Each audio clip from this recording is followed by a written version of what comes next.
Dan, looks like you're back on. I am back on. I can hear you now. You all Yeah. sounded like a Ant-Man before. It was like these little teeny little voices. It was very funny.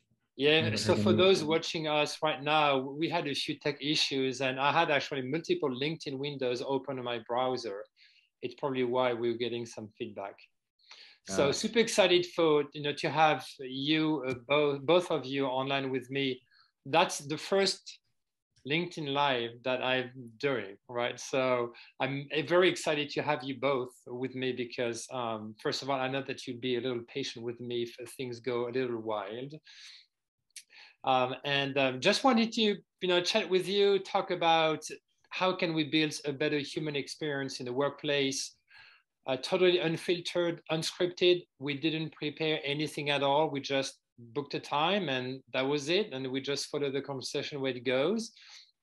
Probably, I just wanted to, first of all, get your thoughts. You probably heard or read about better.com firing 900 people over the streaming service that we're actually using right now, Zoom, which was kind of I would say not necessarily unusual, but a little surprising to the fact that this company, better.com, had been, at least for the last couple of years, on the top LinkedIn, workplaces.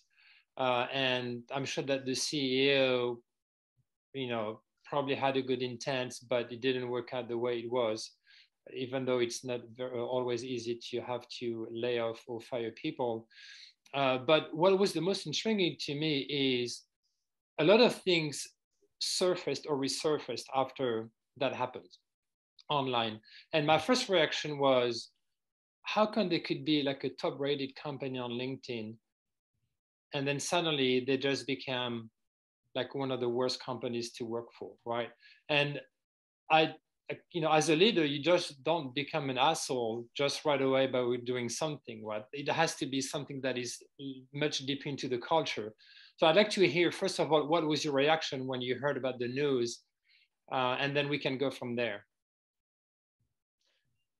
I can jump in first, Dan. Yeah, it definitely caught my attention when I read this, when I heard the story, and obviously we're going to be speculating here because per your point, we don't know the details, and the first way I would frame it is, I guess it's a lesson in the new way we work, right? And in the sort of abstracted way. And so like, think of how this might've worked. Maybe this is a way to think of it. Think of how this might've worked before the pandemic.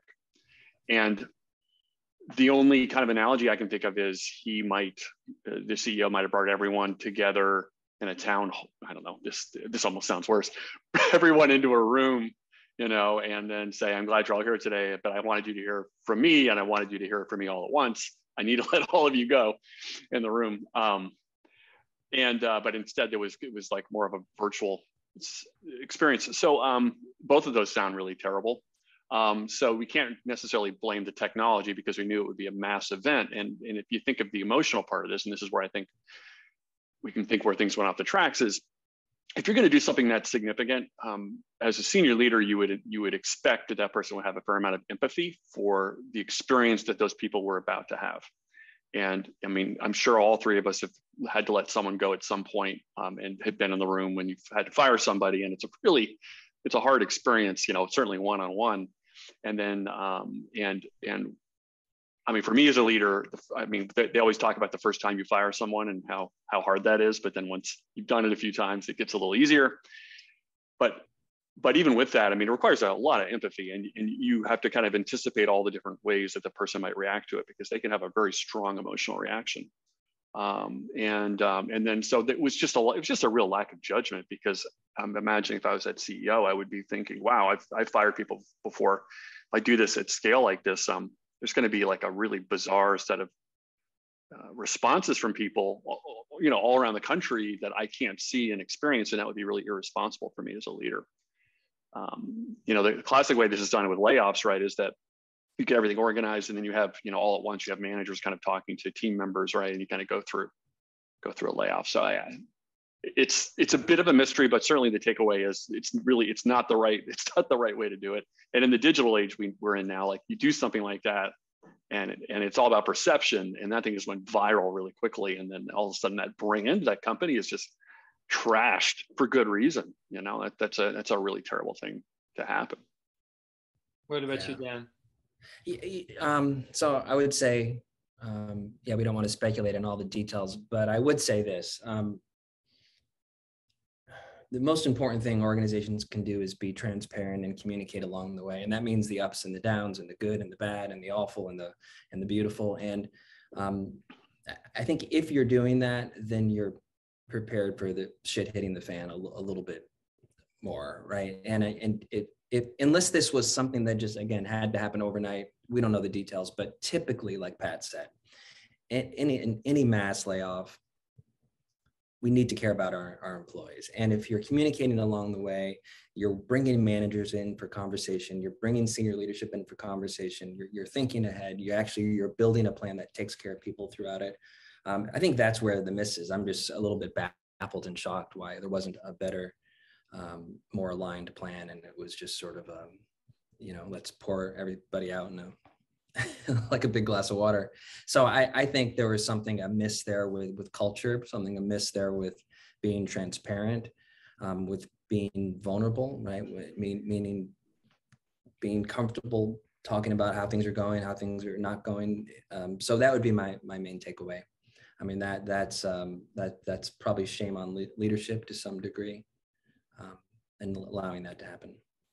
And to speak in more general terms, what was very interesting to me throughout the pandemic was that obviously there was more scrutiny on everything that was going on, specifically things that were going bad into companies. But at the same time, the way companies reacted to the lockdown and then, the layoffs or the firings and, loss of businesses and clients and so forth is a good indicator of what is truly the DNA of the company. Yeah.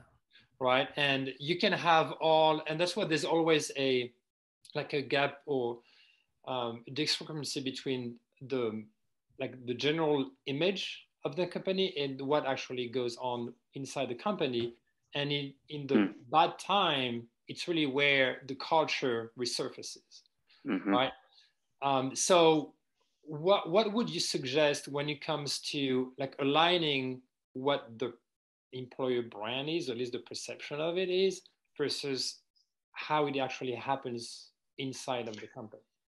Yeah, I'm really glad you bring that up. Dan and I, as we've been working more and more with our clients and seeing a shift in the industry, that traditional employee branding work, which is a lot of times more agency done, right? It's a little bit more of, it's externally looking. It's like, from the outside, how do we want this company to look in terms of a destination employment place, right? And that tends to be, honestly, a little bit more of a marketing initiative. And there's this whole strategy that's put together, they know, okay, well, we want to make sure that if people are reading about us on Glassdoor or LinkedIn or whatever, how do we make sure all these little interaction points that the market might have with this brand looks really promising. So it's going to make it easier for us to attract people and make it easier for us to recruit people. And then there's culture work, which is typically, a more classic HR function where it's a bunch of IO psychologists and leaders that are working together to think, okay, what's the culture here? What are the values that support that culture? And then what are the behaviors we expect to see internally that sort of roll up into those values and bust that culture?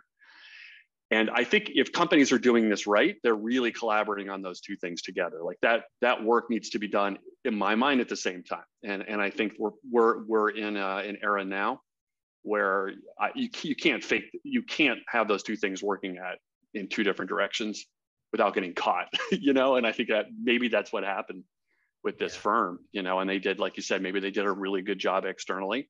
But it was a little secret about what was going on inside the organization. But I think consultatively, is organizations are thinking about this. Think about an agency, think about a consulting partner, or in a way that you can bring that work together into one arena where you're really thinking about that external idea of brand and making sure that flows right through into the internal culture. Yeah, and I would just say, kind of more in general terms too, Stefan, it's the old, practice what you preach, do what you say, right? Mantra. And I think if you live by that and you breathe by that, your culture should reflect the perception of your brand, right? When you're onboarding people, when you talk about what the job looks like, what it feels like, what it means to be a member of this organization, that connection to purpose, it should feel like what they were sold for the most part. Mm-hmm. So, too often I think we build an image of an organization only to find we have leaders and managers who aren't honoring that, right? And I think that's the opportunity is, again, just practice what you preach, do what you say. And if we do that more frequently, more often, culture is going to benefit in a positive way. Awesome. So before we get into another topic, because I got distracted by the technological issues that we had, let's go through a proper introduction first of all. I love the fact we're just in it, Stefan. That's the best. I'm just gonna make up a name. This is kind of fun. We don't even need to be an avatar. Yeah, I'm gonna be an avatar.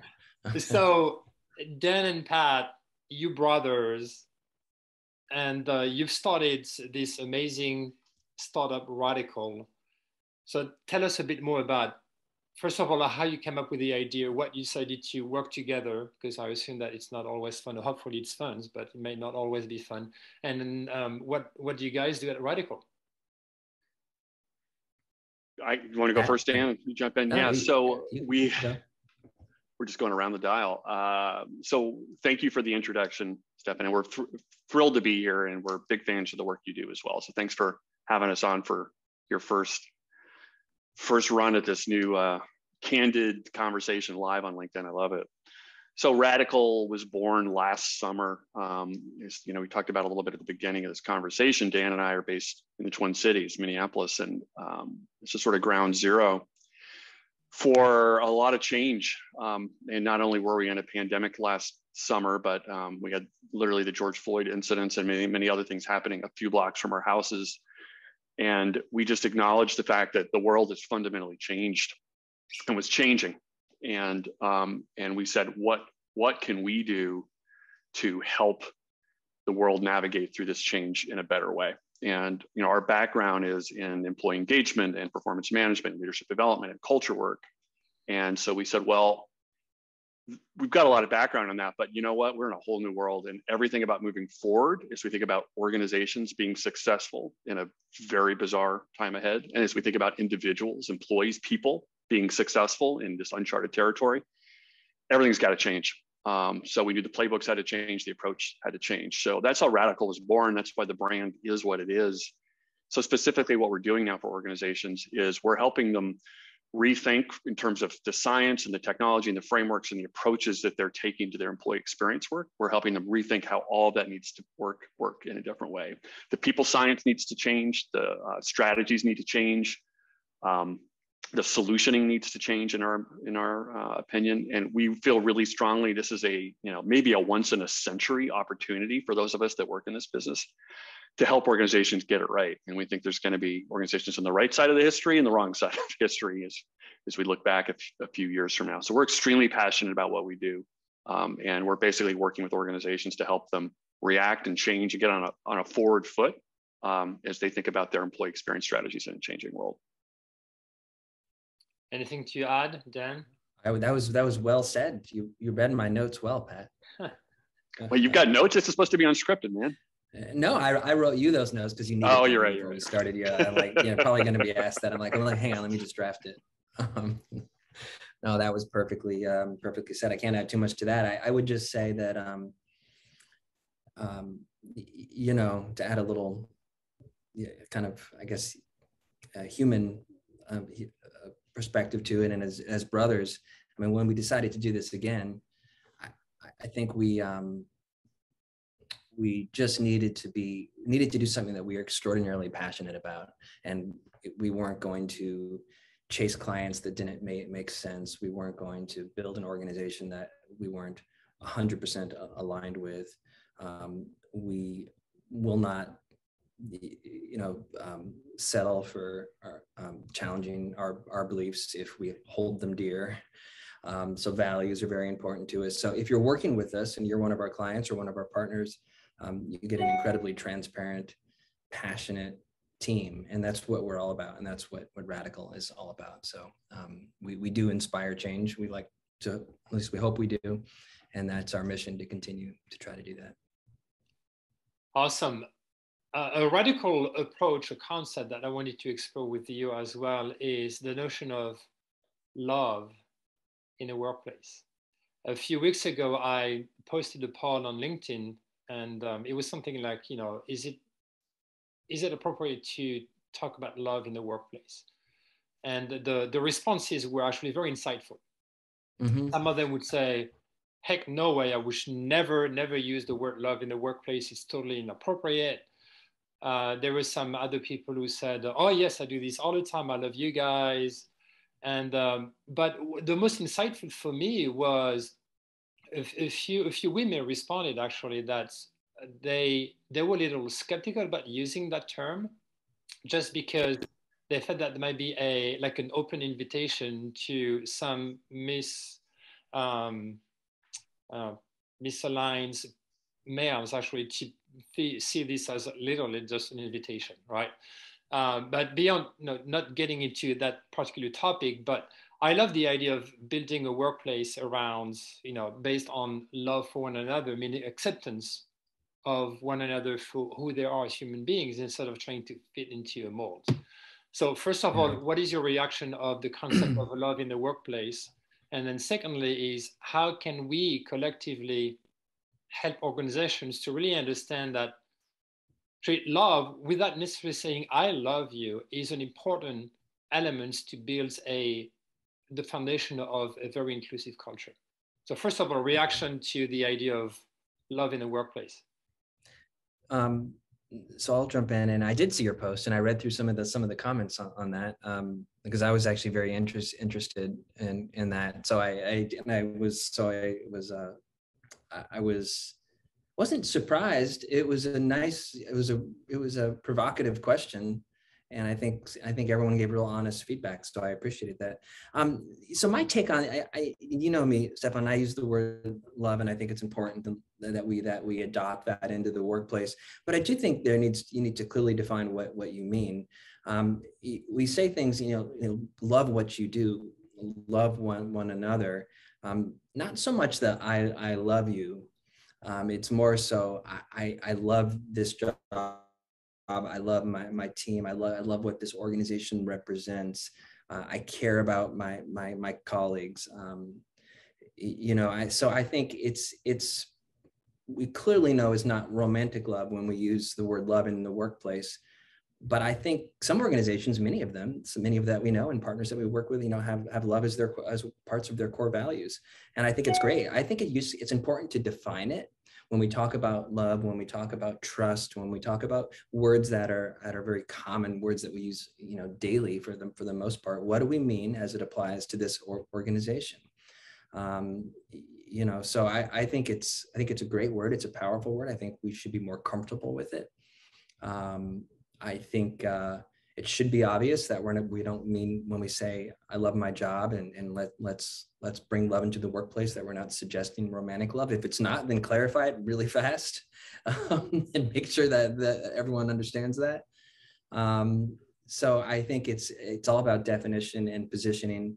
But I have faith that the majority of people understand that when we talk about love in the workplace, we're talking about taking care of each other, loving what you do, having everyone's best interest, trusting each other. And if you think it's something different, I'm not quite sure what to say about that, other than I guess an organization maybe would need to do a better job communicating. Yeah. I would just build on that a little more, where, words matter in positive ways and negative ways. And I think, so if we were to adopt that, let's say we were the CEO of a company and we said we really wanted to adopt that notion, that word, and make it a word that maybe it's a core value or something that we as senior leaders feel like we want to use. We just better be really clear about how we use it and what it means, you know. And I think Dan described it well. And if you think of the situation, like you mentioned, a woman had a negative response to it. So if we were going to do this at our company, imagine we were all CEOs. It would be important to do some due diligence and have some conversations with some people to look for how that word might mean something different to someone else. I would investigate that a little bit. So if someone said, well, you know, that makes me uncomfortable, I would kind of go down the road. Well, can you tell me more about why? You know, and kind of thread into what that is, because it may just be the positioning of that word, you know, or maybe some context, or it may just be, you know, some outliers that are really triggered by that in a negative way. But I do think that, yeah, words are important. I think love is a powerful word. And I think if we can use it effectively and constructively, great.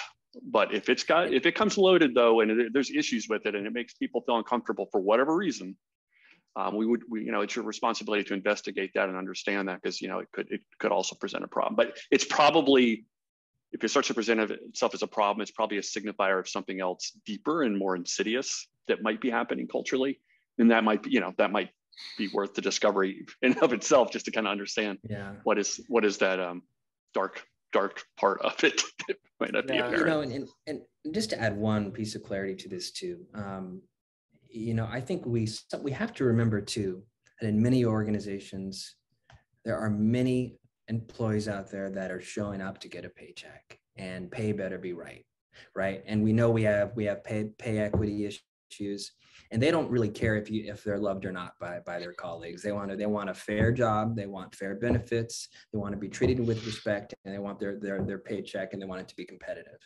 So I would argue again that there's the majority of the workforce, you know, falls into that category, right? The minority falls into the category where we're at levels where we're collaborating and we're in boardrooms and we're being creative and we're, you know, we're not doing manual labor on a union job. So I do want to really call that out, that there are things that just take priority. I have my wife or husband at home. I love them. I like my job because it pays well. Continue to pay me well, and I will give you my best. Mic drop for that person. And that's fine. And that's completely fine. So I think we have to respect that and honor that. Now, even in those companies, though, everybody wants to feel, you know, connected, and love is a beautiful thing, and you know, and just caring for each other. So I think that's okay to have that as a core value, but remember what's really important, and we got to get the fundamentals and we got to get the basics right before we start focusing on all that as well. So one thing that I love about that question about love, and it just opens up the door to a much larger and broader conversations around the individualization of the human experience in the workplace, because people react differently to the concept of love. People react differently to connecting with the company's purpose. As you said, then maybe some of them are just here for the paycheck and they're totally fine with that.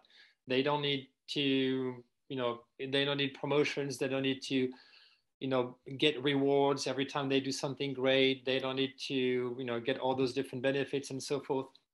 So, like, we know that right now people crave for more individualizations and personalization of their own experience within the workforce, and especially within organization. So with the work that you do and the clients that you advise, how far can you go into the individualization of the human experience, and where does it stop? Where do you need to find common grounds between what you can do just broadly for everybody in the organizations, and how far can you go into you know, different levels of experiences and different initiatives? I can jump in first, Dan, and I'll hand the mic to you.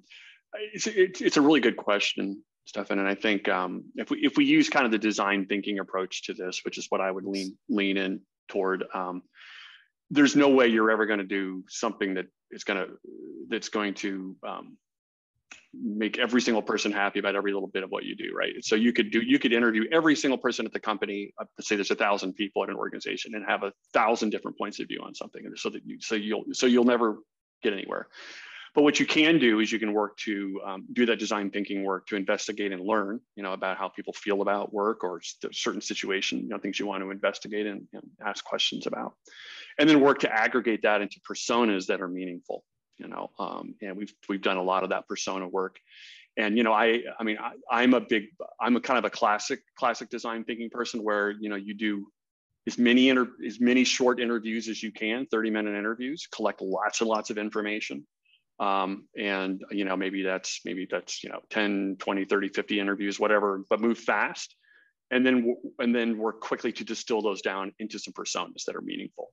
And when you end up with a persona, you're saying, it might end up being sort of an aggregate of 15, 20, 30, 50 people, 100 people, but you're able to really crisply say, this is what this person is saying, thinking, doing, and you're able to distill that down into a way that it's a meaningful persona that you can understand with empathy. So when you start thinking about your design work, you're solutioning toward that, you're doing it effectively towards the emotional needs of that aggregate.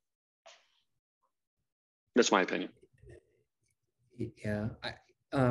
So I completely agree with that. I think to use an analogy, if you have 20 people at a dinner table, if you just talk to your person to your left and your right, and you have a question about something, you're going to get only 2 responses. If you pose the question and everyone can hear it, it's more likely someone's going to have an answer that is meaningful and probably answers what the question you might be bringing up, because there's more minds, there's more opinions, there's more experience, right? So it's the same concept in the workplace. When we talk about personalizing the experience, it's actually creating a platform and an opportunity for right here, right now. So when someone has an issue, when someone has a question, when someone has a need, when someone has an experience goes wrong or right, there's a way that can be kind of put out into the ecosystem and quickly, whether it's through, we're kind of moving away from this network hierarchy, right? And we're actually moving more into just a network of experience, a network of similar interest, a network of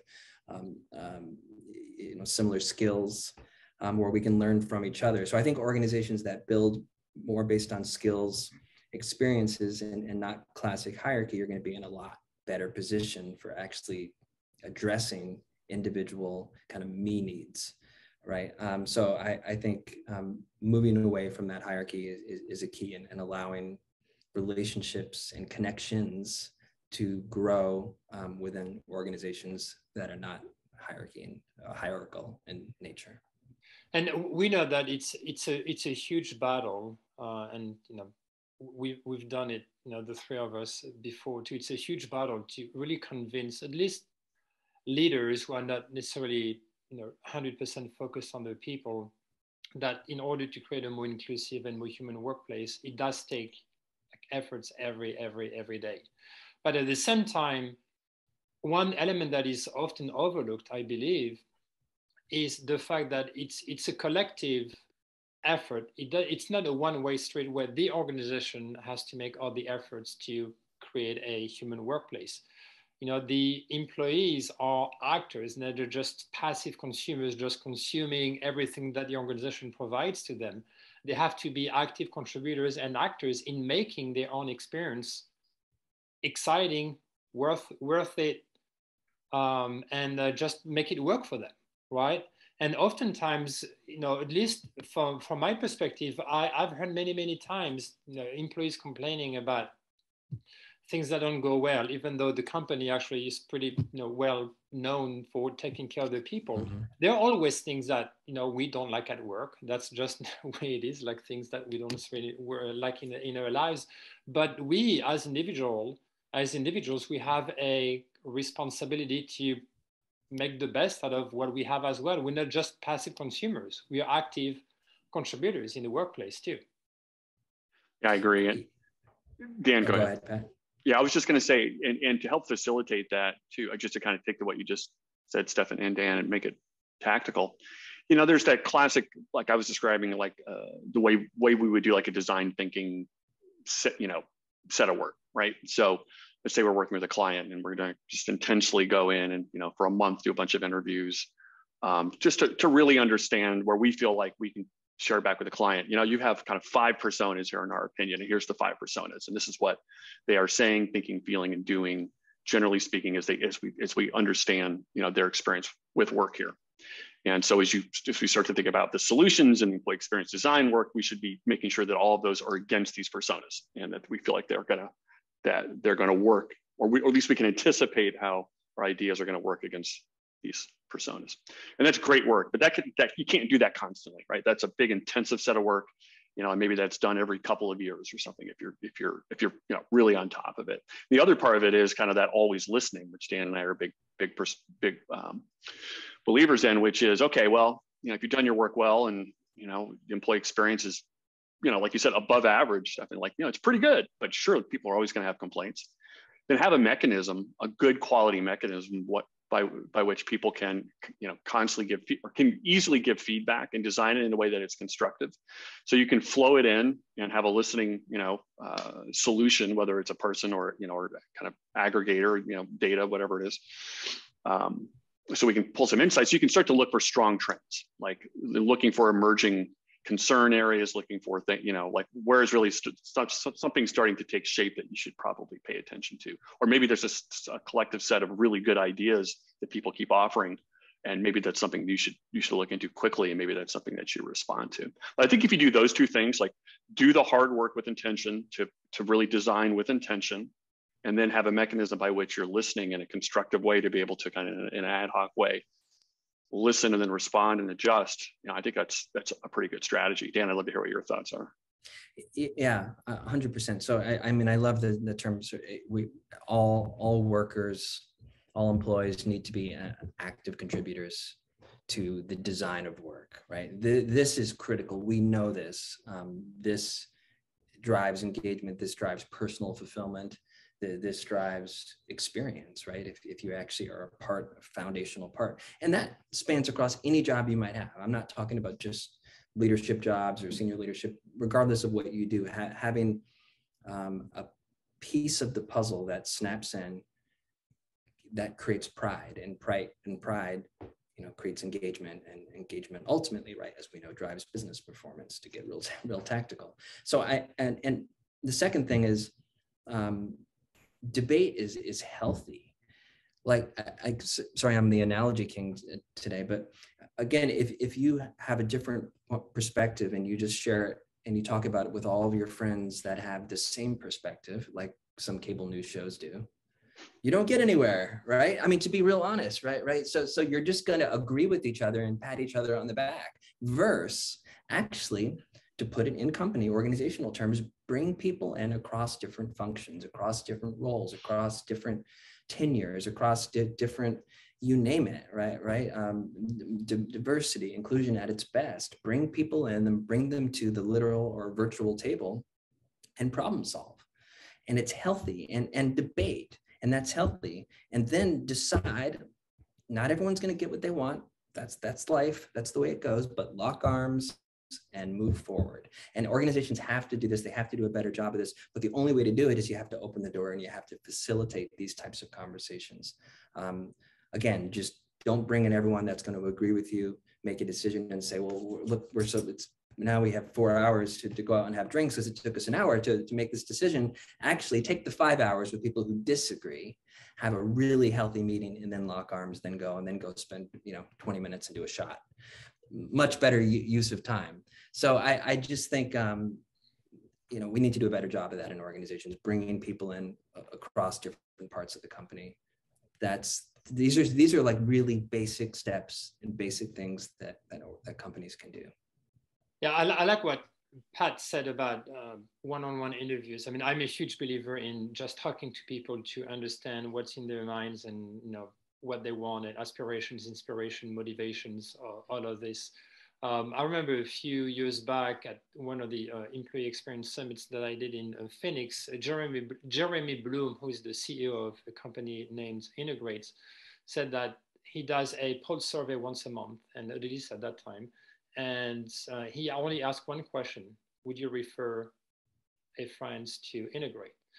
And so, that was quite an interesting concept. And then I talked to, many other people, many other leaders, and, everybody has a different perspective on, what questions they should ask on the pulse survey. But for me, it is, it's another way to get qualitative and quantitative information where you don't have to spend as much time as talking one-on-ones. But both are very important, because one-on-one, you actually get very much into the details of the why. And when you get a pulse survey, you get some sort of quantitative validation of it, but you don't go as deep as you would do in a one-on-one. But the most important aspect, and that's something that Pat said a bit earlier too, it is how quickly you react to the feedback that you're getting, right? And there's no right or wrong. And I think that leaders have to embrace the fact that they don't have to actually, create a bulletproof product or initiative before they actually launch it, right? Another way to respond and to create that human experience is to react in real time pretty much to events that may happen. Try something out. If it doesn't work, let's move on and do something else, and just iterate, and then just continue to improve the different initiatives. But for whatever reason, that's something that either leaders are afraid of taking on because there's the idea of failure behind it, or just because they don't believe in the idea, or maybe just because they don't have a time for it. What are your thoughts? I just back to your first point and what Pat brought up too. I mean, one-on-one interviews, focus groups, amazing. When you have the time to do that, obviously you can only get to a small subset of people doing that. We do a lot of that work with our clients as a big part of how we get to know teams. It almost becomes therapy to some degree. Really, you open up, you have honest conversations about how someone's feeling, where changes need to be made. I think focus groups are really healthy too. And it's particularly when you can bring, again, to my point earlier, bring people in who don't know each other and don't work together, but all share the common interest and the common purpose of the organization, right? So I think bringing in conversations like that is so useful. And it's not that difficult. I think organizations can do this without necessarily always bringing in a coach, without necessarily always bringing in someone to do the work. I think to kick things off the ground, they need that sort of help and discipline. But it's just so important in the decision-making process to bring people to the table and be willing to hear different perspectives. And to your point, Stefan, absolutely. The minimum viable product concept, I think, is still alive and well. I do think there's an opportunity to even simplify that a little bit more. And I think we need to be I think quality still needs to be in place, but we can let down our fear guard a little bit and iterate. I think that's some of the best products out there. Understand how to do that, understand how to do small releases, focused releases. So I think all that holds true. I think moving quickly is important in today's day and age as well. I can build on that a little bit. I think, actually, first I'm going to tell a story, and then I'll give you my opinion. So when I got trained on actually doing a boot camp for doing the kind of classic D school approach to actually doing these conversations, doing the human-centered design work. I did a 2-day boot camp, and one of the parts of the boot camp, I don't know if you've done this, Stefan, but there's a research project that you need to do. And so what we were assigned to do is I had to go into a public space. It was actually in downtown Minneapolis, and we were doing a research project to better understand the experience that people were having with nature. That was the idea. We need to come up with a solution that's going to better connect people to nature. So literally, myself and a partner, we were instructed to spend 4 hours walking around the skyways of downtown Minneapolis. This is true. And to walk up to people and start a short conversation, about 15 minutes, and ask them questions. Say, hey, I'm doing some research to better understand people's connection to nature. Can I ask you a few questions? And of course, the first response that person has is like, well, who are you? What is this? This is weird. So then you first got to earn that person's trust. And you're looking at them in the eyes. It's just you and the person, and someone else is taking notes that's next to you, sort of your assistant. And what you're taught to do is immediately just almost be like a journalist, just ask questions and look for the openings and look for what the person responds to. My experience with that was it was so transformative for me as a leader, because I watched how people it takes about 3 to 4 minutes. And this is people you've never met before. They slowly start to shift, and all of a sudden they start to become engaged and want to share with you everything about their, like in this case, talking about nature. And so I did these 10 interviews in whatever it was, 2 or 3 hours, like back-to-back interviews. And it blew my mind. Like by the beginning of it, they were like, who are you? What is this? 15 or 20 minutes later, they're telling me their life story about how they grew up and they go to the Boundary Waters in northern Minnesota and what that meant for them, about the experiences with their sister or their brother or their uncle. Like we'd get to it. We'd get to what that a real emotional connection was. So what can we learn from that and apply it toward this? And I think the first thing is, as a leader, you know, you really have to have that openness to listen and connect. And that's a skill set that I think really anyone can learn. I mean, it's kind of classic empathy, but it is some skills. It's the idea of opening up a conversation and make it about listening and not about telling. Yeah. And I think that's a skill leaders can learn, and it really shifts your ability to kind of understand, I think, gather information with empathy. So I think that's one thing. For me as a leader, when we used to like run our last company, Modern Survey, I mean, when I was younger, I think I was I was less open to feedback. Dan, you might agree with this. I was like much more like, no, this is the way it's got to be. I felt like I was I understand this. I know it needs to happen. I mean, I would look for people to give me ideas, but I had a very clear idea of what I think things should be. I'm a much different leader now. And I've learned that you are the power of all the people around you, you know, and if you don't bring a sensibility of listening and connecting, and bring a certain kind of fluidity to the way you work, you're just not going to be as successful. I also think the world has changed a lot too, and I think leaders need to have those sorts of you know, skills. So anyway, that's my thought. I think you were I think maybe Pat, since I was such a pain in the ass yet younger brother, and I kept pushing you, you're like, instead of just you know, I have to listen a little bit, and that made you a little maybe not quite as I'm the person who used to like constantly adjust every painting in every conference room. Like around I know, I'd be like, Pat, the painting can be crooked. Let's do this now. But you know what? But Pat taught me that the painting can't be crooked too. So it's funny, and that's our personalities. For those who get to know us, there's I'm a little more impulsive and go on gut and instinct and passion, and Pat will take the time to really make sure the painting should be straight.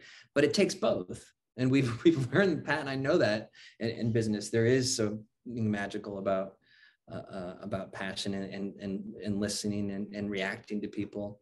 And then there's also that really thoughtful, careful listening, taking time, and then responding and reacting. And I think both skills are equally as important. So there are a couple of other topics that I want to explore, but I'm not sure that we have time for both. But one is the grand's resignation. That, first of all, the whole like name of it just makes me laugh.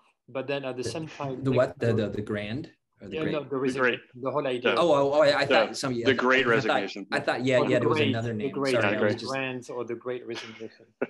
Yeah. I thought maybe there was a new term that started 2 hours ago, trending on Twitter. Well, English is not my first language. No, I'm joking because it happens every 2 hours. No, that's fine.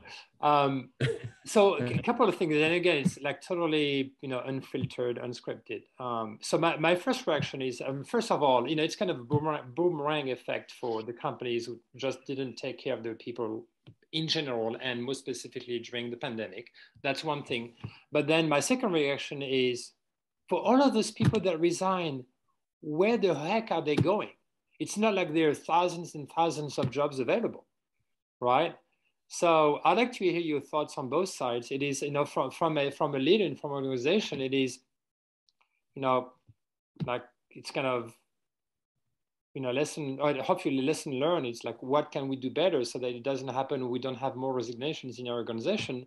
But then on the receiving end, as an employer, it's like, okay, you're leaving your job. What are you going to do next? Right. And then the whole thing is, and maybe we're going to get into like some political debates and so forth. But, I'm from France and like socialist party where you can, live like 3 years with employment benefits and just having your ass, on your couch and just watch TV without even necessarily have to work. But here it's very completely different. Mm-hmm. Like whether you make $600,000 a year, you make $20,000 a year, you get the same paycheck for what, 6 weeks or something like this. So I'm just very surprised that we have so many people living without anything like literally like a B plan or plan B in place. So first of all, talk about like from a leader perspective, what we can do. Then we can get into the other side of the conversation. Well, there may be one little hint to like what people are doing, and then we can talk back to kind of the leader's perspective on it. But I don't know if you guys saw recently, maybe I read this 3 weeks ago. There's a surprising, it's like a huge increase in the number of small businesses that have been started, like independent contractors. And I think a lot of these people are like launching into like the world of freelance, and like they're all going to be like us, you know, think they can work as consultants. But I do think that may be part of where people are going or think that they can go. And if we use the old analogy, or not the analogy, the old construct that, you know, only 10% of small businesses make it, you know, after 2 years or whatever it is, you know, we'll see some of these people will burn out, and they'll probably end up back in kind of classic jobs again. So that's just a little bit of a hunch. But I do think people are also moving towards, you know, work that's more meaningful to them, you know. But there does seem to be just like a bit of a dropout, and that is the kind of the question, like you know, we can't assume they're just sitting on couches like you described, because there wouldn't be the unemployment benefits for that, and they're still going to have mortgages to pay for and things. But you know, from a leadership perspective, I'll just say a few things, and then Dan, I'd like to get your thoughts. But you know, I think that, I mean, we work with clients all the time, and we're strong believers on this very fact that as an organization, if you are not clearly articulating your purpose in the world, this kind of comes full circle to where our conversation started. Like, who are we as an organization, and what is our purpose, and where are we going in this changing world? If you're not articulating that crisply and not having a culture that supports all that, you are at risk of losing your key people. You know, that's a very big, important part. In fact, we just did a bunch of research that continues to support that construct. But Dan, I'll let you talk about the fundamentals, because I think that's important too. Because even before we get to that, though, you know, pay is still very much in the, you know, in the picture. And Dan, why don't you grab the baton from there? I mean, a couple things. Number one, obviously, a lot of baby boomers finally said, "I'm done." Yeah. A lot of millennials, said, I'll live at home. I'll continue to live at home. So there is data to suggest that sort of on either edge, you know, that's where a lot of the dropout, obviously, baby boomers done, retired. Younger generation, I'm taking time. Two, what am I taking time for? Obviously, to find purpose, to find something that I connect with. And the dreams I want to make the world better. I want to change the world. I want to leave something behind. I want to leave it better for my grandchildren. That's great. That's noble. Eventually, the bank account runs dry. And so the hope is that there's a good skills fit with an organization and a values fit with purpose, that people can eventually land and start coming back into the workforce. So I think there's a huge responsibility for leaders to be screaming the purpose. This is what we stand for. This is what our values are. This is what the organization is all about. Number one, and there's a huge responsibility to make sure pay is right, pay equity issues are taken care of. You know, one example during the pandemic was the service industry, right? And especially those in the food industry. I've used this example a handful of times. It was awful what was happening to servers, right? Paying below minimum wage. Majority of the money, 60%, 70% in some cases, came from tips, asking to continue to work full time. Nobody's coming in because of the pandemic.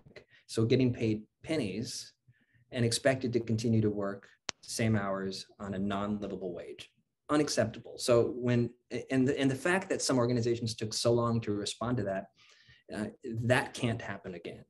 So that's why a lot of that industry is one of the biggest industries where there's dropout. And frankly, you know, there was so much happening. The pandemic was hell for so many people, and saying, why am I doing this? Why am I showing up getting paid, you know, getting paid $7 an hour? So I think that's a big piece of it. I think, you know, purpose, focus, getting the basics right.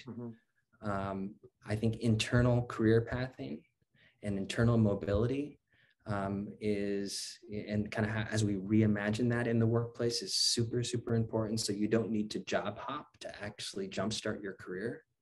Let's allow people who have the right skills and the right passion and the right interest to job hop within their current organizations. It's baffling to me why organizations don't do a better job of that and allow for that. Some do, some don't. So those are some just quick things. I could talk all day about the grand resignation or the great resignation. I kind of like grand now. I might start using grand that. resignation. Well, so that's an interesting concept, T, because I'm a huge believer of in a new moral contract, meaning that, you know, there's an understanding, at least for, again, leaders who truly understand and care about their people, that, you know, whomever joins the company is not going to stay there forever, right? And then that there's an understanding that let's make the best of whatever time that we spend together, so that ultimately when you, the employee, leaves for whatever reason, either because you leave on your own terms or because, you know, in the case of Better.com, you get laid off or whatever it happens, you will live in a much better place than when you came on board, meaning that you will have acquired new skills, you will have, you know, gain more responsibilities, you be a better leader, or you will be more expert in one area, you will have learned like additional soft skills, whatever it is. Like, I'm a huge believer in that new moral contract where there's no expectation of you need 3 years or 5 years sort of an ROI, you know, for the company to get back on their feet from, you know, the money that they invest in you, right? So what are your thoughts on that new moral contract and what it could or should look like? Dan, you want to go first? Sure. I mean, I would say, no, we're coming up on the time here. I would say, yeah, I mean, absolutely. I think there is I think by default, everything we've been talking about, just the a people first culture, a moral contract, and expectations of how someone's treated, expectations for, you know, what they hold important to them, and expectations for the organization or the employer honoring that. There's absolutely a new moral contract that's in place. And I think we're also to the point where employers and workers won't stand for a moral contract being broken and won't hesitate leaving. I mean, we're seeing like I mentioned before, there is still job hopping going on. With the Great Resignation, it isn't just people leaving, it's also people moving. So there's just a lot of chaos going on in the workplace. So I think the moral contract is alive and well. I think it's writing itself. I think but it has to be honored, and it's a two-way street, though. Certainly a two-way street. So I'll keep it short. Pat, anything to add to that? Not really anything beyond what I've said already, but yeah, I just, other than it's critical. I think it's that you know, our recent research shows that, you know, if someone is given 2 job offers, you know, with basically the same pay, they are always going to go, or, you know, more often than not, they're going to go to that organization that they feel is a better values fit for them, yes, where they feel more of a connection. And that's intuitive. That makes sense. But but the other part of it is, which I think is interesting, is that don't think that you can pay your way out of a bad or a situation where someone's misaligned with you. And that's what our research has shown, right, too. Meaning if, you know, the person feels like they don't feel like they're a good fit, and you think, well, I really need to keep this person around because they've got institutional knowledge, or they're, you know, whatever the reason is, I'm just got to keep giving them raises. Our research shows that will buy you a little time, but that's all. Eventually they're going to leave. So, you know, I think just in terms of the viability of the continuity of business and culture, organizations have to be doing this work very proactively. Yeah. You can't buy commitment, as we recently put it in an article. You can buy time, but you can't buy commitment. So you have to do them both. That would be my leaving message for everybody. Fix pay, take care of your people, make sure their values and purpose and connection is aligned. You got to do both. I mean, there isn't, you can't just do one. it's that simple. So since we're on LinkedIn, I highly suggest and encourage our listeners to follow you guys and connect with you guys on LinkedIn, Patrick Riley and Dan Riley. I know that I have a couple of Pat Riley in first connections on my LinkedIn, so make sure that actually you look for Patrick Riley, right? There's a lot of us out there. Yeah, and what about RADICL? It's RADICL, right? What's the website? It's radicalwork.com. So RADICL work.com. All right, it was a pleasure having you. And for those paying attention, there's no A right with it. So for those who might try to spell it, spell check tries to fix it. So there's no A between the CAL, it's CL. Well, thank you so much for being part of that very first LinkedIn Live. I appreciate your time and see you around. Yeah, thanks. It's been a pleasure. Great, super fun. Thanks, everyone. Bye-bye. Thank you, everyone. Talk soon. Thanks. Bye-bye. Happy holidays to everyone. Yes, you too. Happy holidays. Bye. Bye-bye.